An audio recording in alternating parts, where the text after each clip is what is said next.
Now over here we are going to discuss about one of the disorder which is to be known as the bleeding disorder, that is the hemophilia, right? So this is one of the hereditary bleeding disorder caused by the deficiency of the specific clotting factors in the blood, right?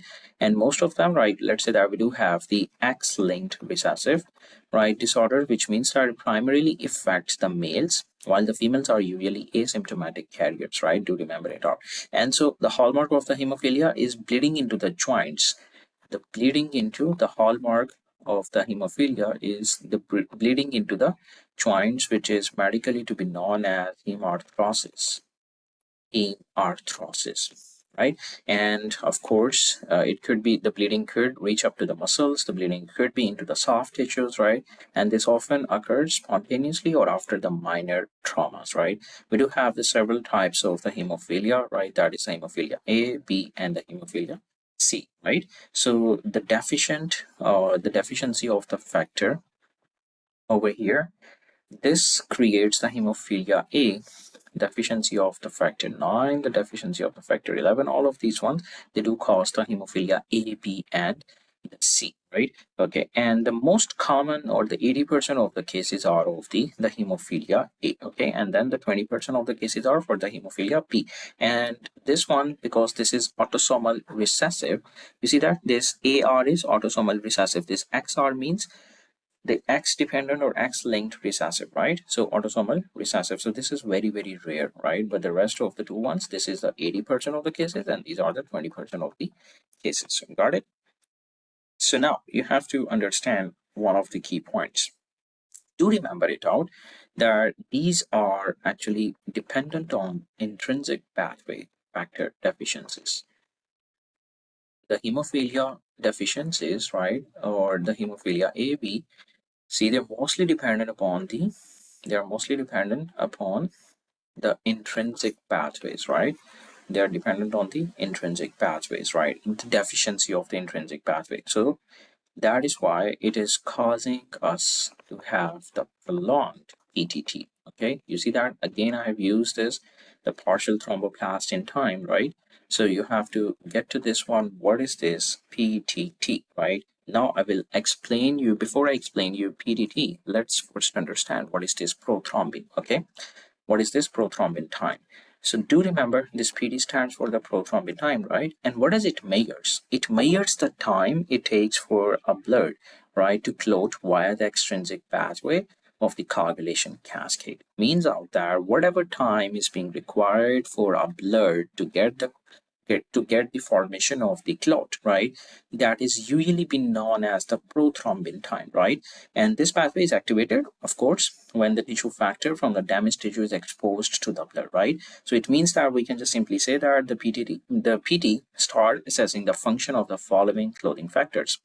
How many of that? All of these ones which are being actually mentioned out, right? So specifically the factor 7 and the factor 10 too, right? The factor 5 been given out and the 1 and the 2 ones. Do remember it all, right? And so this helps us to calculate all of that time, how much the time is being required for the blood to, how much time the blood is taking to get the proper clot, right? And usually the normal PT range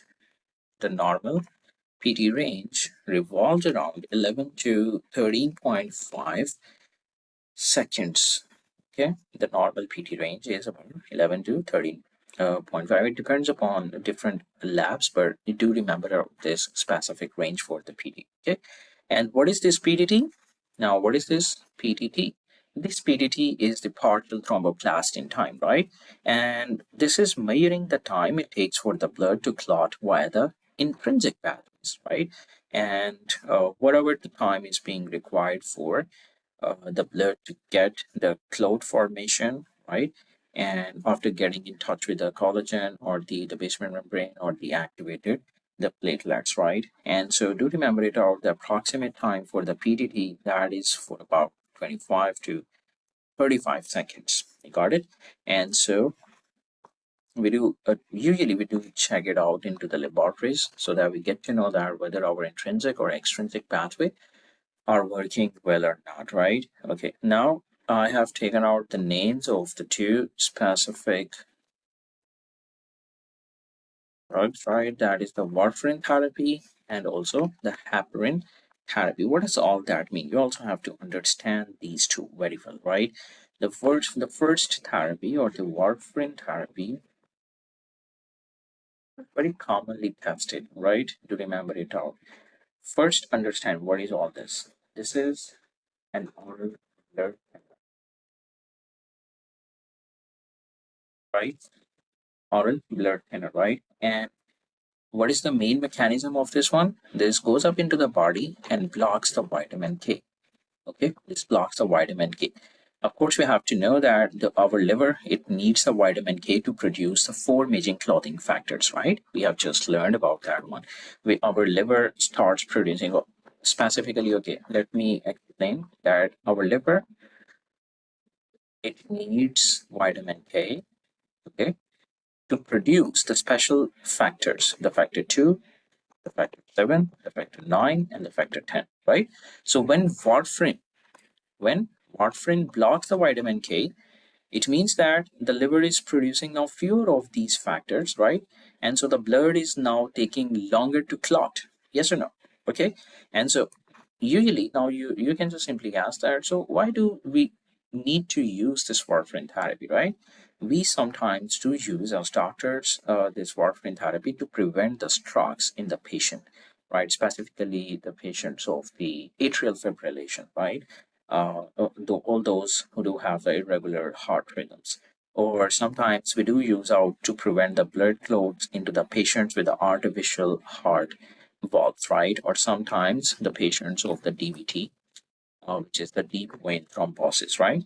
Because we do not want it to get any sort of the blockage into such patients, right? So we do prefer to give them the warfarin therapy. The warfarin therapy blocks the vitamin K. The vitamin K blocks up the production of the pathogenic factor, and ultimately the time of getting the clot formation also gets enhanced, right? And so, which test we do usually when we do use the warfarin therapy? Which test we do usually monitors? Which test usually monitors that? That is the PD, right? Because that is being for the extrinsic pathway or the common pathway for the gas, right? And you have to remember it out that why is this special reason for the PD? Because warfarin specifically drops the factor 7 first, okay? Whenever we do give the warfarin, it specifically drops down the factor 7 ability. So you see that if the factor 7 ability is being dropped down right off the extrinsic pathway, which is being monitored by the PD, right? So the whole other process will also be getting slower, right? So if the patient, now the key high yield point to remember out is that if a patient is on warfarin, their PT will be prolonged, or their PT value, whatever coming out onto the report, will be higher, right, than the normal, or will be prolonged. It's very important. Okay, I hope so this is clear. Now we can talk about the heparin therapy, right? What is this heparin? You have to remember it out that this is injectable. This is injectable or IV, intravenously we can give that a blood thinner, right? And so this starts acting into the body immediately, right, within the minutes, right? And how does it all works out? It binds to the proteins in the blood. The protein name is antithrombin antithrombin 2. Okay, the protein name is antithrombin 2, and it start making out 100 just start making it out more 100 or 1000x more powerful, right? This protein, right? Now you see that we have given out the heparin. The heparin starts connecting to this protein, making it now 1000x more, much more stronger than before, right?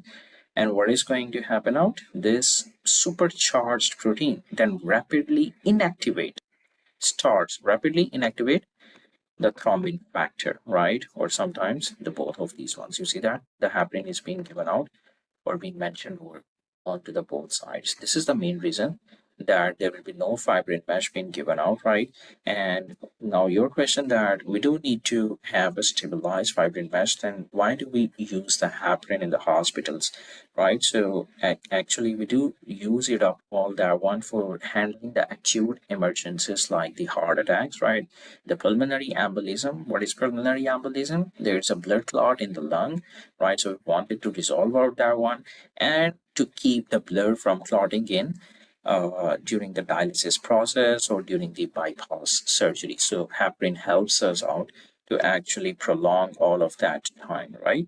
And which is the time, which is the specific test which monitors all that, right? So we do take out the PTT for all that, right? And you have to remember it out that why does the PTT? Because heparin strongly affects the intrinsic pathway, such as the factor 12, the factor 11, right? The factor 9, the factor 8, right?